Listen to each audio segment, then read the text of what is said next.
അമൃതേശ്വരി നമഃ. ഞാൻ ഗൗരിപ്രിയ.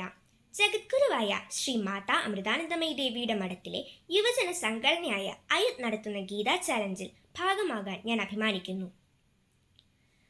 ഓം മഹാത്മാനാസ്തു മാം പാർത്ഥ ദൈവീ പ്രകൃതിമാശ്രിതാഃ ഭജന്ത്യനന്യമനസോ ജ്ഞാത്വാ ഭൂതാദിമവ്യയം. ഹിന്ദുമത ഗ്രന്ഥങ്ങളിൽ തന്നെ ഏറ്റവും അധികം ജനപ്രിയവും പ്രാമാണികവുമായ ഭഗവത്ഗീതയാണ് ഇന്ത്യയുടെ ആത്മീയ ജ്ഞാനത്തിന്റെ രത്നം എന്ന് അറിയപ്പെടുന്നത്. സർവ വേദാന്ത സാരമായ ഈ ഭഗവത്ഗീതയിലെ ഓരോ ശ്ലോകങ്ങളും സൂക്ഷ്മാർത്ഥത്തിലേക്കാണ് നമ്മെ നയിക്കുന്നത്. 9-ാം അധ്യായത്തിലെ 13-ാം ശ്ലോകമാണ് പ്രസ്തുതം. ദൈവിക ഗുണമുള്ള സജ്ജനങ്ങളെ വാഴ്ത്തുകയും അസുരഭാവമുള്ളവരെ വിമർശിക്കുകയുമാണ് ഈ ശ്ലോകത്തിലൂടെ ചെയ്യുന്നത്. മിഥ്യാബോധം നിമിത്തം പാഴ്മോഹങ്ങളെ പൂർത്തീകരിക്കുന്നതിന് ശ്രമിക്കുന്നവർ ബുദ്ധിയില്ലാത്തവരായി തീരുന്നു. ദൈവത്തിന്റെ പ്രീതി ഇവർക്ക് നഷ്ടപ്പെടുന്നത് കാരണം ഇവരുടെ പ്രവർത്തികൾ പലപ്പോഴും ഇന്ദ്രിയങ്ങളെ കേന്ദ്രീകരിച്ചുകൊണ്ടായിരിക്കാം.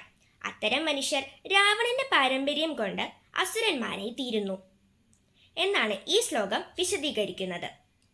വർത്തമാനകാലത്ത് ചെയ്യപ്പെടുന്ന കർമ്മങ്ങളാണ് നമ്മുടെ പിന്നീടുള്ള ആഗ്രഹങ്ങളെ നിർണയിക്കുക. പാഴ്മോഹങ്ങളിലും പാഴ്വേലകളിലും ഏർപ്പെടുന്ന ഒരുവനെ അറിവുള്ളവർ ഒരിക്കലും ഒരു നല്ല വ്യക്തിയായി ചിത്രീകരിക്കുന്നില്ല. രാക്ഷസ സംസ്കാരമായി ഇത് മുദ്രകുത്തപ്പെടുന്നു.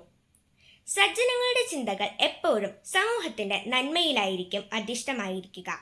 എങ്ങനെയാണ് പ്രാപഞ്ചിക വസ്തുക്കളോട് ഇടപെടുക, എങ്ങനെയായിരിക്കണം നമ്മുടെ മനോഭാവം എന്നുള്ളതെല്ലാം ഈ ശ്ലോകത്തിലൂടെ നന്നായി വ്യക്തമാക്കുന്നു.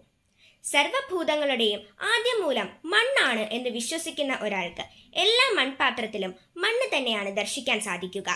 അതുപോലെ തന്നെ എല്ലാത്തിൻ്റെയും ആദ്യ മൂലം പരമാത്മാവാണെന്ന് ദർശിക്കുന്ന ഒരു യഥാർത്ഥ ഹിന്ദുവിന് എല്ലാത്തിലും തന്നെ തന്നെയായിരിക്കും ദർശിക്കുക. ഇന്ന് കാണുന്ന സർവ്വ വിപത്തുകളുടെയും ഒരു പരിഹാരം ആത്മീയ സോഷ്യലിസമാണെന്ന് പുതുതലമുറ അറിയേണ്ടതുണ്ട്. അസുരഭാവം വെടിഞ്ഞാലേ നമ്മുടെ സമൂഹത്തെ നന്മയിലേക്ക് നയിക്കാൻ കഴിയൂ എന്ന് നമുക്ക് ഈ ശ്ലോകത്തിലൂടെ പഠിക്കാൻ സാധിക്കുന്നു. നന്ദി. നമഃ ശിവായ.